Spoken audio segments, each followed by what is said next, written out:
On Junk Chevelle, baby, back again. So I kept you guys with a little teaser on my last video on the Nomad. But now I'm going to show you something that I said was going to blow your mind. And I don't know, it blows my mind, but check this thing out, folks. 67 big block Corvette 427. And wait till I show you under the hood. This thing has the triple carbs set up. I know the last video on the Nomad, we got some negative reactions. My videos aren't about showing show cars or showing anything. It's about just delivering history or showing, you know, some of these cars, because chances are most folks have never seen a car like this. Don't know what it is. I'm not an expert, but I try to educate where I can on things.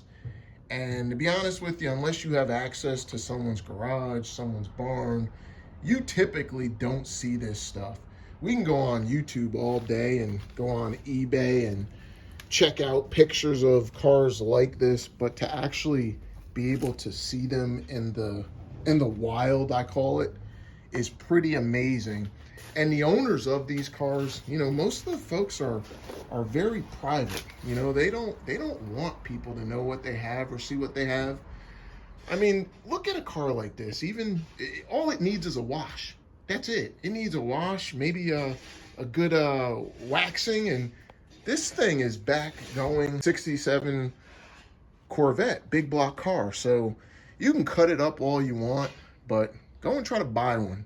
Unless you got money like that, you probably won't. You probably won't ever have a chance to drive in one.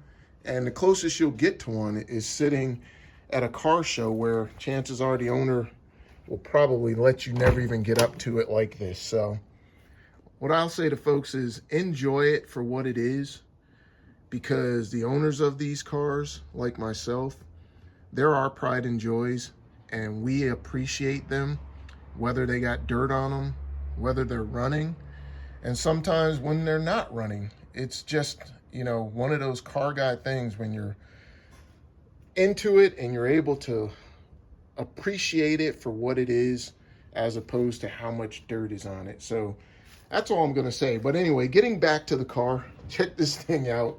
Speaking of dirt on it, we've obviously had some animals. Look at underneath. This thing was a frame off restoration.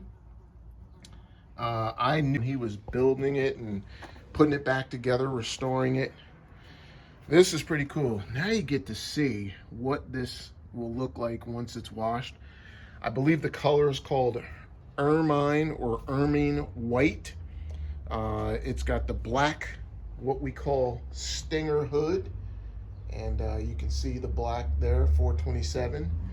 The stinger hood, or you'll hear Corvette guys refer to it as big block hood. So you could only usually get this hood, or I believe only get this hood, if your car was a factory real deal big block car. Now there's a lot of cars that Corvettes you'll go to car shows and stuff and see that has that hood, but in reality that hood never came on that car, especially if it was a small block car.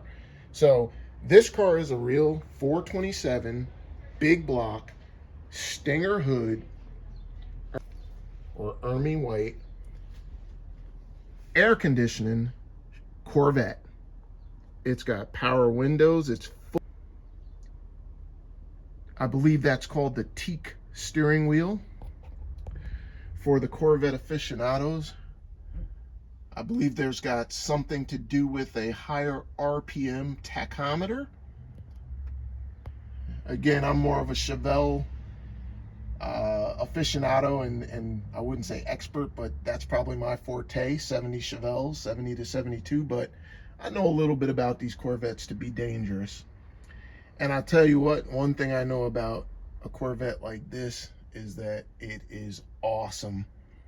This thing, no exaggeration, with the options it has, color combination, being real deal 427 M22 Rock Crusher. Ermy White with, the owner said these are reproduction bolt-ons. So, you know, you'll hear the term Kelsey Hayes knockoffs and stuff like that.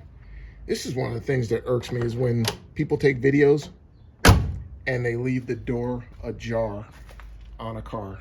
Just take the time and close it right. Just doesn't look cool when you got the door still ajar. Little knowledge for other folks that may not be aware of so much of these cars is that you'll notice this is a 67. It's not a split window. Typically the split window had a split that came right down the center of the window that gave two separate sides in appearance to the 63 Corvette. 63 was the only one that is a split window. I believe, from my knowledge and edification and reading, they changed that because of the poor visibility that was offered with that split window. You couldn't see out of the back. So I guess maybe after complaints, customer complaints or regulations or what have you, that was changed. So anyway, here we are. Let's see if I can give you guys a look of the motor here, because this thing, again, oh my goodness, look at that. So what are you looking at here? You're looking at a three deuced, or three deuces, which is three 2-barrel carburetors on a big block 427 Corvette with air conditioning. So now here's the thing. You got to have Corvette guys look at this, and some may or may not dispute it, but the interesting thing here is that this owner has the tank sticker for this car. So that's a big deal. There's no disputing or refuting what it is, what it was born as. There could be some aftermarket parts, but I'm not sure, because I'm not a Corvette guy like that. But for the most part, there's no denying, with the tank sticker, this is a 427 fully loaded big block 67 Corvette with air, power windows, everything, power brakes, and oh, just to add, it's a factory side pipe car. So again, the tank sticker denotes every single bit of that. Now, I never ever want to get into pricing and valuations on stuff like this, because it's not my thing. I don't know these cars like I know the Chevelles. But if I had to put a guess or a number on what a car like this is valued at, just based on Barrett Jackson and what you're seeing there and Mecum auctions and eBay, I don't think I've seen a 67 big block 427 three deuced factory air, power windows, Corvette, an Ermy White, black leather interior. I say that these cars are probably somewhere in the $150,000 to $200,000 range, depending upon condition, options, etc. So again, just be clear. I'm not saying that that's what this car is worth. I'm not saying that that's the value on this car.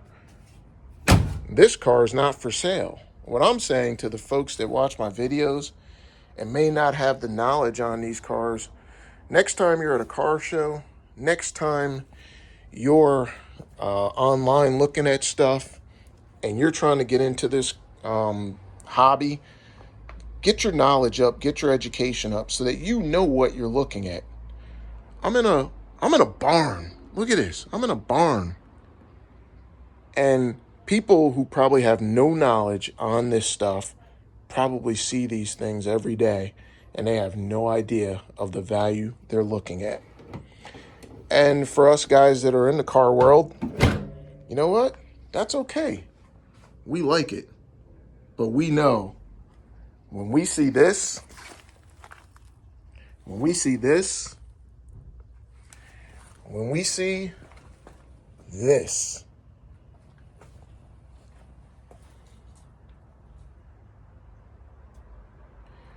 we know we're looking at something special.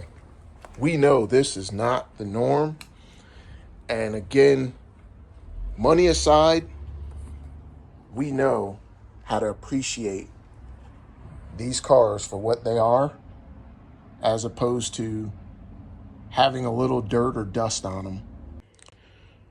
So as I wrap this one up, I don't know, it's one of those things where it's pretty awesome to have the opportunity to see stuff like this and to be able to actually touch it, feel it, come up to it, because at a car show, like I said, chances are you won't be able to do that. It says don't touch. You know why? Because this thing is rare, it's special, it's different, and it's highly valuable and highly sought after. So bringing these videos to you is just my way of kind of putting it out there for the folks that are true car people and are really enthusiasts about this. A little dirt doesn't matter to us. We know that things can be clean. We've gotten cars that are rusty and beat up and we've brought them back to look brand new. So, or if you know, you know. And as we say on Junk all the time, they don't have to be pretty. They don't even have to be cute. They can have tracks of rodents running on them. They can have dirt an inch thick. But guess what? On Junk all day, every day. As long as you own it, as long as you can wash it, as long as you can say you have one, that's what's up. On Junk for life, baby. Peace, y'all. And oh, by the way, I got another one coming up for you. I'm going to give you a little sneak peek into what's coming next. Boom. Just a little sneak peek for you. Anyway, stay tuned for that one. Peace, y'all.